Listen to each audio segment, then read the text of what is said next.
Hey everyone, so this is Criminal Minds Season 12, Episode 3, called Taboo. And so basically the episode starts off in Boynton Beach, Florida, and three kids are, breaking things in a junkyard where they're talking about girls they find hot and everything, and eventually they find a hand sticking out of a steel drum filled with cement. Uh, Back in Northern Virginia, Alves is running with his dog, and you see him, go back to his house, taking a shower, picking out what he wants to wear, and making food for his dog. And then, reading the FBI profiling. Uh, and that Quantico Prentice then, comes back with donuts and reveals Hotch was tapped for a special assignment, and she will be back temporarily. Prentice sees Alvis's desk, which is plain with no personal effects on it, and instantly starts profiling him. And as she does this, he comes up behind her, um, and hears her, profile him. And then she realizes he's behind her, and quickly tries to recover until they realize Penelope's got a case. The team goes to the conference room and are told by Penelope that a woman named Lisa Barkley, who's the 35-year-old single mother, was found encased in concrete with in a 55 gallon steel drum. The local ME is still taking the concrete off of her, so they don't really know much. Uh, and there's an X-ray of the drum, and it looks like she was alive when the concrete was poured into it. So once back from the theme song, the first quote that Prentice reads is, "Sinful and forbidden pleasures are like poisoned bread. They may satisfy appetite for the moment, but there's death in them at the end," which is a quote by Tyrone Edwards. Um, don't know anything about him. I've never heard of him before. Um, Anyway, so it's revealed that she and her son moved to Boynton Beach 4 years prior after an amicable divorce, so it doesn't look like the ex would want to kill her. Luke doesn't know how the unsub would have been able to lift the drum by himself since it weighs so much with Lisa and the concrete in it. And I was thinking that he was mixing the concrete at the dump site. Um, but as we later find out, there's no concrete uh, at the crime scene because much a it's very much a messy process to mix that. So Prentice assumes that it's going to be uh, spilled on the ground if that were the case, and it's not. There's no concrete on the ground when they get to it. Um, anyway, so um, JJ then says there may be two unsubs because of that. Penelope comes in on the line and says there's a second woman who has been found in the drum in the dump site. Prentice thinks that the unsub must view women as garbage. Prentice and Rossi check out the latest crime scene with Detective Sam Ogilvy. Um, and that's Ogilvy is actually the one who suggests that the unsub mix the cement at the disposal site, and that's when Prentice says that it's a messy job mixing that stuff, so it's not plausible that he did it that way. Um, Ogilvy then wonders why bring it all the way to dump site when they could bring it to the water and put it out of sight. Rossi thinks the dump site might be his private burial ground, um, and everything. So and what, to come back and visit or something, and that's what I was thinking. It's like to come back and visit or something. Or I don't know. Anyway, so Reed and Alves visit the Emmy. They find out that Lisa was in the drum for about a week, and Lisa drummed via the cement. Reed realizes the second body was actually this drum longer than Lisa's was, um, and therefore died before Lisa did, making her the first victim. So the unknown victim in the steel drum was in it about a month.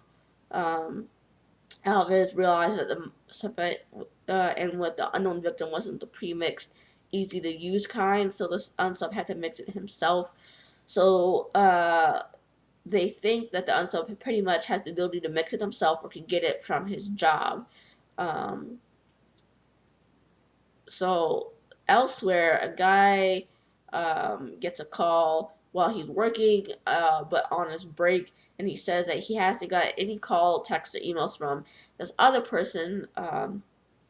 So she's basically arguing with that person on the phone about this other person who's apparently gone missing or something. Then JJ gets a text from Penelope saying that they can rule out Lisa's job because there's no record of fraud there. When Prentice comes in and says they identified the unknown woman, and she is Sharon Landon, who is 33 from Delray Beach. Sharon also has a son and is a single mother, basically. JJ realizes there is no coincidence that the women are both single mothers.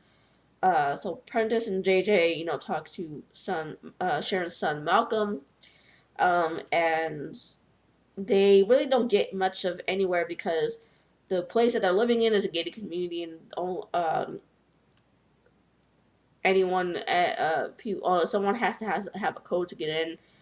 So, I mean, it's just they don't really get much. So, JJ finds out from Rossi that there was no overlap between the two victims so far. So it's looking like it's the only common thing between them right now is there's the fact that they're single mothers to sons. JJ is then worried because Sharon was a good mother and devoted to her son. Um, and Rossi's like, Penelope said the same thing about Lisa. And JJ then says that, Unsub could have lost his mother young and blames her for leaving. Rossi also suggests that Unsub's mother left him when they were young and is taking out on the women. Um,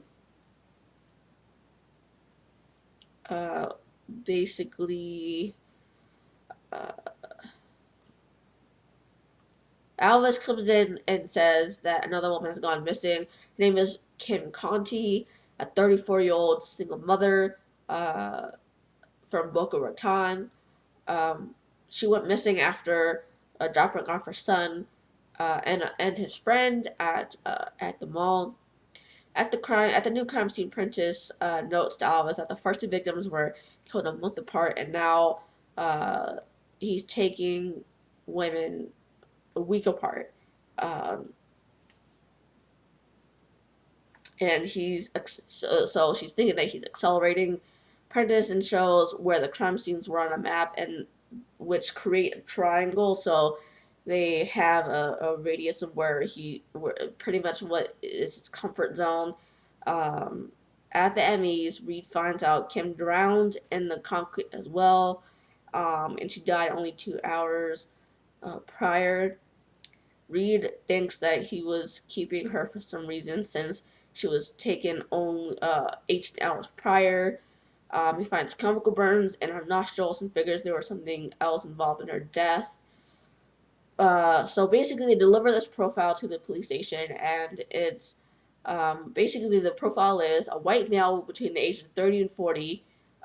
He may be performing crude lobotomy so he can put chlorine in his victims' brains, which suggests he's trying to get power over his victims.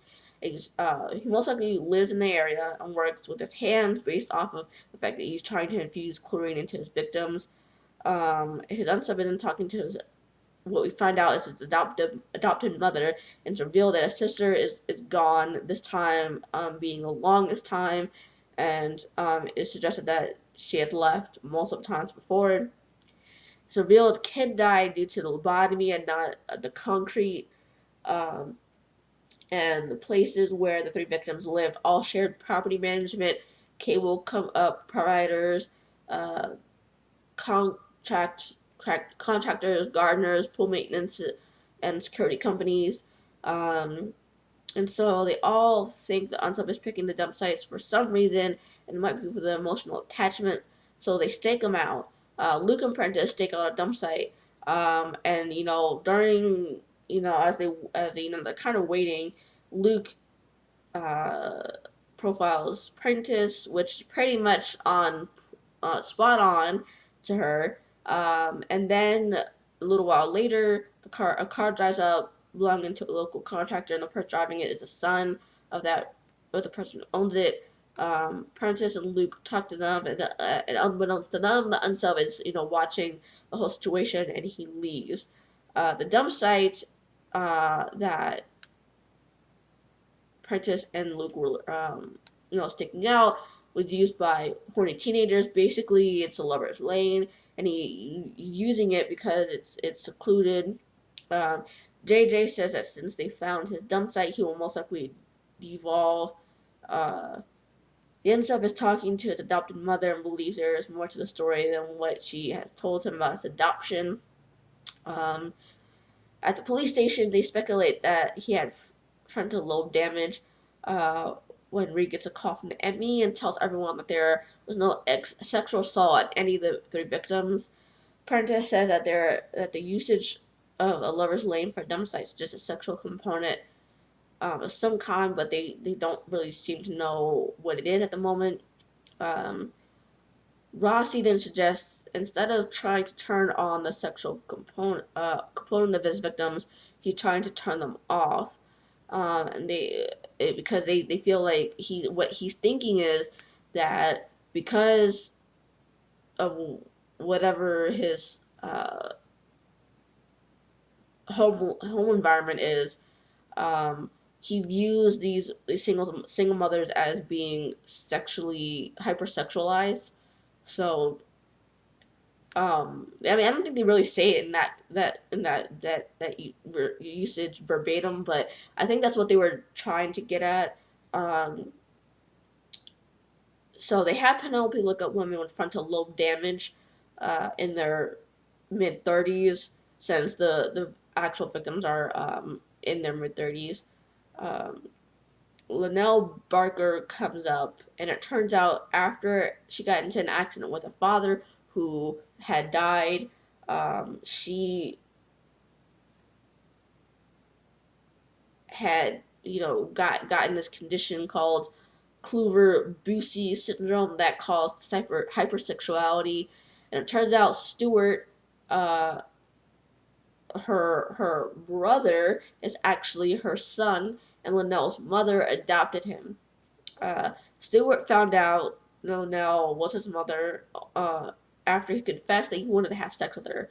Um, and he proceeds to bury his grandmother alive in cement. But the team gets to her in time, and they save her.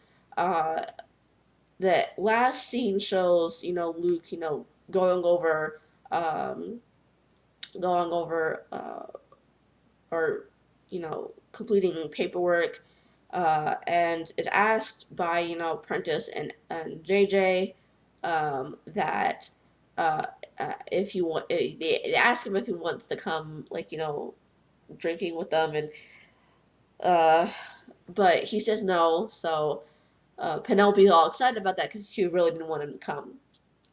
Uh, and the end quote then kind of like which is read by Luke, is three things cannot stay long hidden: the sun, the moon, and the truth. And it's a quote by Buddha. Um, so I like that in that episode we kind of got a little bit more information about Luke.